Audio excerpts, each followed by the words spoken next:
America से tension के बीच Iran के दक्षिणी हिस्से में सुबह 5.5 तीव्रता के भूकंप के जोरदार झटके महसूस किए गए। German research centre for Jio sciences के अनुसार यह भूकंप सुबह 7:13 पर दर्ज किया गया। इस भूकंप की जो गहराई थी जमीन से लगभग 10 किलोमीटर नीचे थी। इसका केंद्र फार्स प्रांत में मोहर शहर से करीब 35 किलोमीटर दूर दक्षिण पश्चिम में था। ईरान के तनावपूर्ण हालात और परमाणु कार्यक्रम को लेकर चल रही चर्चाओं के बीच कुछ अफवाहें उड़ रही हैं कि कहीं यह कोई न्यूक्लियर टेस्ट तो नहीं था। हालांकि इस बात की अभी तक कोई पुष्टि नहीं हुई है। ये भूकंप के झटके महसूस किए गए, 5.5 तीव्रता थी इसकी। और आपको ये बता दें कि ये जो जमीन से इसकी गहराई थी वो लगभग 10 किलोमीटर नीचे थी और इसका केंद्र फार्स प्रांत बताया जा रहा है। मोहर शहर वहां का करीब 35 किलोमीटर दक्षिण पश्चिम में था।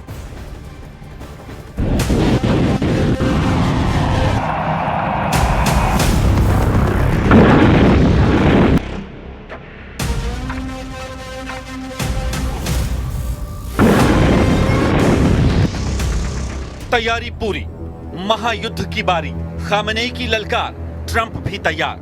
आ गया टाइम, नहीं बची लाइफलाइन। ऐसा लगता है कि अमेरिका और ईरान के बीच पिछले कुछ दिनों से चल रहा चूहे बिल्ली का खेल खत्म होने वाला है, क्योंकि खबर आ रही है कि ट्रंप गुस्से में हैं, इतने गुस्से में कि किसी भी समय ईरान पर हमला कर सकते हैं। जिनेवा की बैठक के बाद तो उनका गुस्सा और भी बढ़ गया, क्योंकि ईरान ने अमेरिका के आगे हथियार नहीं डाले, ट्रंप की परमाणु कार्यक्रम से जुड़ी कोई शर्त ही नहीं मानी, और इसी बात ने ट्रंप का दिमाग घुमा दिया। अमेरिकी न्यूज एजेंसी एक्सियोस की एक रिपोर्ट कहती है कि अमेरिका और ईरान का युद्ध नजदीक है, और ये युद्ध कुछ घंटों में या दिनों में खत्म नहीं होगा, बल्कि हफ्तों तक चलने वाला महायुद्ध होगा। एक्सियोस की रिपोर्ट में व्हाइट हाउस के एक अधिकारी के हवाले से कहा गया कि आने वाले हफ्तों में ईरान पर हमले की संभावना 90% तक है, और मुमकिन है कि इसे इजराइल के साथ मिलकर अंजाम दिया जाए और ईरान के परमाणु और मिसाइल ढांचे को निशाना बनाया जाए।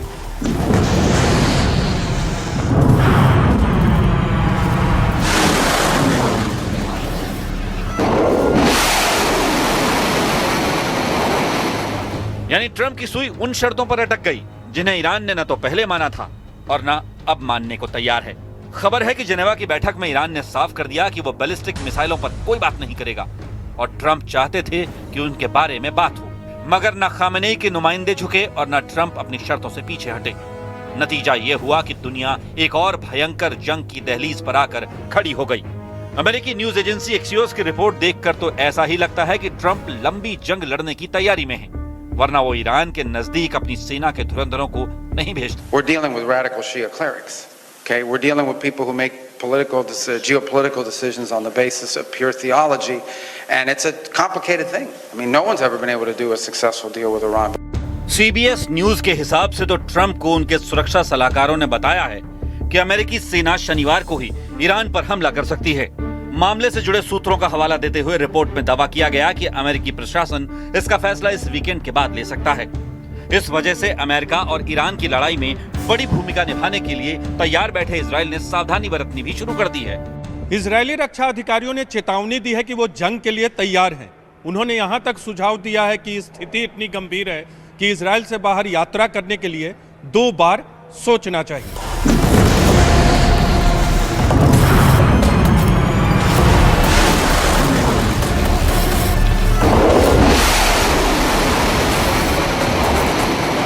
इजराइल को अंदेशा है कि अमेरिकी हमले के बाद ईरान की मिसाइलों का मुंह इजराइल की ओर भी मुड़ जाएगा, क्योंकि भले ही जिनेवा में दोनों देशों के बीच बातचीत हुई, लेकिन ईरान अमेरिका की शर्त नहीं मान रहा, और इस वजह से जंग नजदीक आ गई।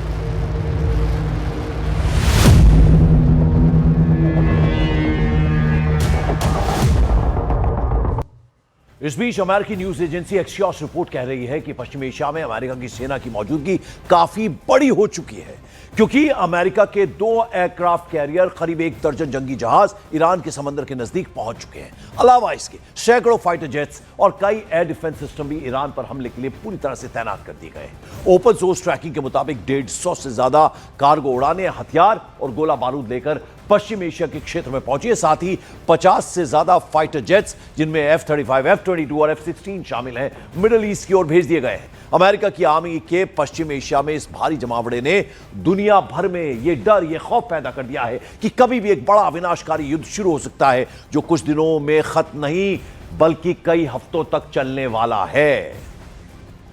और इस बीच आपको बता दें, अमेरिका के जो अफ्रीकी देश सोमालिया में एयर स्ट्राइक की खबर आई है, जिसे ईरान में अमेरिकी सैन्य ऑपरेशन का एक तरह से ट्रेलर कहा जा रहा है। सोमालिया में ट्रेलर,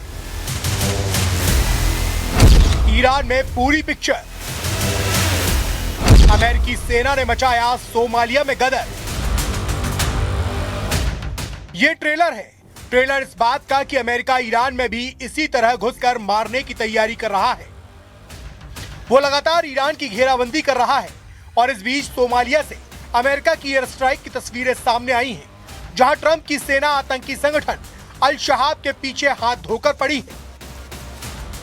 उसने एक एक करके अल शबाब के कई ठिकाने बर्बाद कर दिए। इस बार की एयर स्ट्राइक में भी अमेरिकी लड़ाकू विमानों के निशाने पर अल शबाब के ही ठिकाने थे। अफ्रीकी देश सोमालिया ईरान से करीब 7,000 किलोमीटर दूर है। अदन की खाड़ी और लाल सागर के नजदीक होने की वजह से ये हॉर्न ऑफ अफ्रीका का हिस्सा भी है, यानी समंदर का वो हिस्सा जहां दुनिया का 12% से अधिक व्यापार और पश्चिम एशिया का 40% तेल गुजरता है। कहते हैं कि इसलिए अमेरिका और ईरान दोनों की नजर सोमालिया पर टिक गई है। ईरान पर आरोप है कि वो सोमालिया के आंतरिक मामलों में हस्तक्षेप करता है और अल शबाब जैसे चरमपंथी संगठनों को धन और हथियार उपलब्ध करवाता है।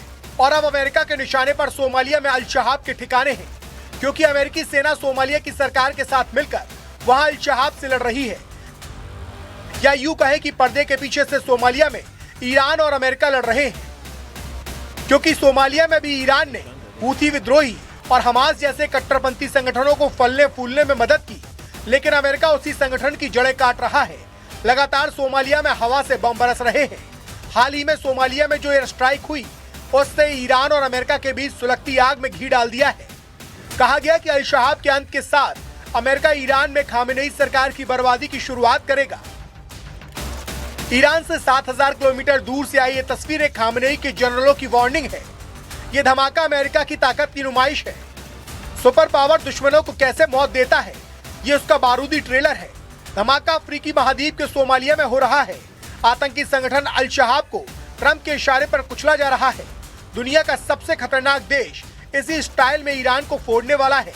अमेरिका ने धमकी दी है कि अब बातचीत में समय बर्बाद करने की जगह एक्शन शुरू होगा। इजराइल भी युद्ध ही चाहता है। और सोमालिया में ये जो आतंक फैलाता है अल शबाब, ये है क्या, जरा उसके बारे में आपको यहां बतला दें कि किस तरह से काम करता है। तो अल शबाब आतंकी संगठन अल कायदा से ही जुड़ा हुआ है, यानी उसी के साथ उसी का ये एक हिस्सा है कहा जा सकता है। अल शबाब का मतलब यूथ, युवा है। और सोमालिया का चरमपंथी इस्लामिक